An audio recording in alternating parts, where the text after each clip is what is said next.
तो हेलो दोस्तों, स्वागत है आप सबका हमारे इस यूट्यूब चैनल पे। और आज की इस वीडियो में हम देखने वाले हैं यूनानी आक्रमण के बारे में।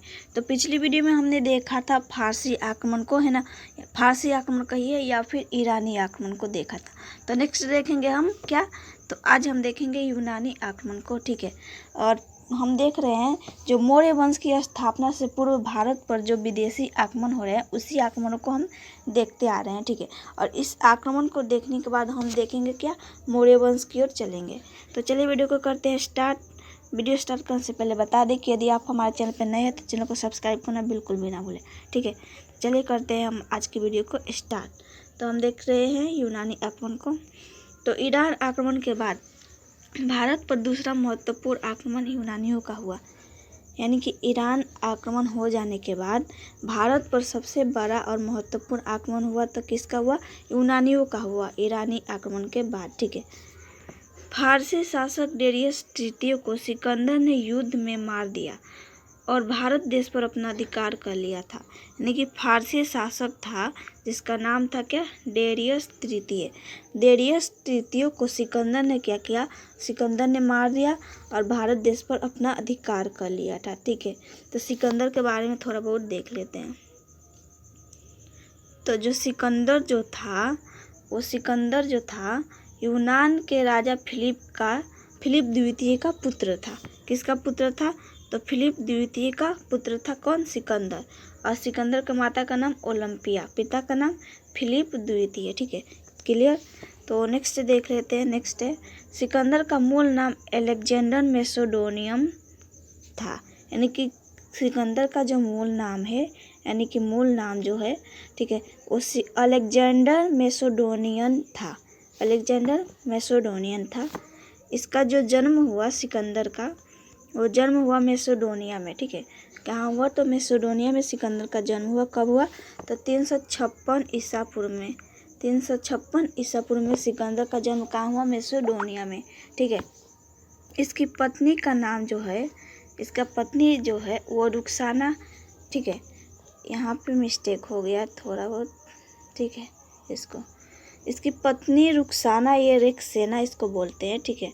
रेक्सेना के पिता फारसी शासक शहादरत है। यानी कि इसकी पत्नी रुखसाना के पिता जो थे वो फारसी शासक थे जिनका नाम था शहादरा, ठीक है। फिर नेक्स्ट देख लेते हैं सिकंदर के घोड़े का नाम। सिकंदर का घोड़ा भी इसमें जो जानने, उसका नाम जो है वो भी चर्चित रहता है, तो उसे भी जानना जरूरी है। तो सिकंदर का घोड़े का नाम जो था वो, उसका नाम जो है बहुत सारा नाम था, ठीक है। जैसे कि उसका नाम था बूरफेकराल। क्या था? बूरफेकराल, ठीक है। और या फिर बूरफेकराल कहिए या फिर ब्यूसेफलुरु कहिए, ठीक है। तो उसके घोड़े का नाम हो गया। फिर सिकंदर के गुरु के नाम जान लेते हैं। तो सिकंदर के गुरु कौन थे? और सिकंदर के गुरु थे अरस्तु, ठीक है। सिकंदर के गुरु अरस्तु। और अरस्तु के गुरु, अब यहाँ पे सिकंदर के गुरु के देख लिए हमने, अरस्तु, ठीक है। अब अरस्तु के गुरु कौन थे? तो प्लूटो, ठीक है। प्लूटो बोल रहे हैं, ग्रह में चले हम तो प्लेटो, ठीक है। अरस्तु के गुरु प्लेटो, जिनको अफलातून भी कहा जाता है। और प्लेटो के गुरु को देखें तो प्लेटो के गुरु सुकरात थे, ठीक है, सुकरात। इन्हें जौहर, यहाँ पे मिस्टेक, यहाँ पे जहर होगा, ठीक है।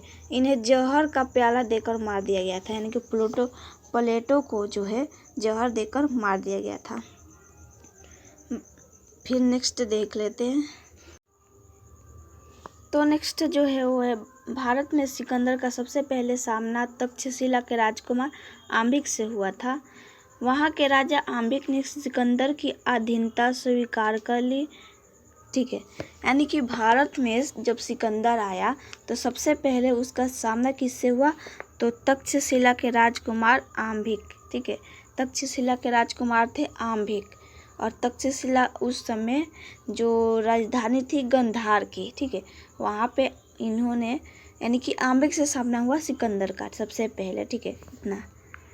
फिर नेक्स्ट देख लेते हैं। तो नेक्स्ट है 328 ईसा पूर्व में सिकंदर ने ईरान और अफगानिस्तान पर विजय प्राप्त कर लिया। यानी कि 328 ईसा पूर्व में सिकंदर ने ईरान, अफगानिस्तान इन दोनों देशों पर अपना कब्जा कर लिया था। यानी कि वहाँ पे अपना विजय पताका लहरा दिया था।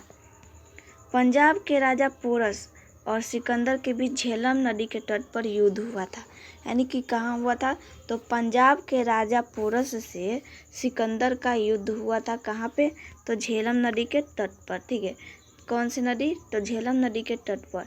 और पोरस जो थे एक महान योद्धा थे जिन्होंने सिकंदर से हार नहीं मानी थी। ठीक है, नेक्स्ट देखते हैं। इस युद्ध में पूरा शहर, एक मिनट, यहाँ पे मिसप्रिंट हो गया है। ठीक है, इस युद्ध में पोरस की वीरता को देखकर सिकंदर ने उन्हें मित्र बना लिया और सिकंदर की पत्नी रुखसाना जो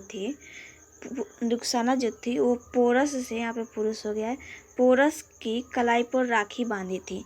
यानी कि जो सिकंदर जो युद्ध कर रहे थे पोरस से, जो झेलम नदी के तट पर, और पोरस की वीरता को देखकर सिकंदर ने पोरस को अपना मित्र बना लिया था।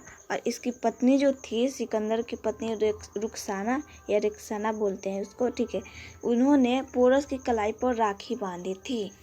ठीक है, फिर नेक्स्ट है एक मिनट, सिकंदर हिंदुकुश पर्वत को पार कर कर भारत में आया था। यानी कि किस पर्वत? तो हिंदुकुश पर्वत को पार करके भारत में आया था सिकंदर। फिर नेक्स्ट है, सिकंदर स्थल मार्ग से 325 ईसा पूर्व में ही वह अपनी सेना के साथ भारत से लौट गया था। यानी कि 325 ईसा पूर्व में सिकंदर जो था वो अपनी सेना के साथ स्थल मार्ग से भारत से लौट गया था।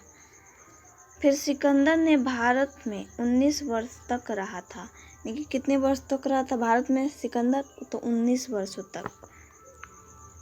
फिर नेक्स्ट है 323 ईसा पूर्व में इराक के बेबीलोन में सिकंदर को डायरिया होने के कारण 33 वर्ष की अवस्था में मृत्यु हो गई।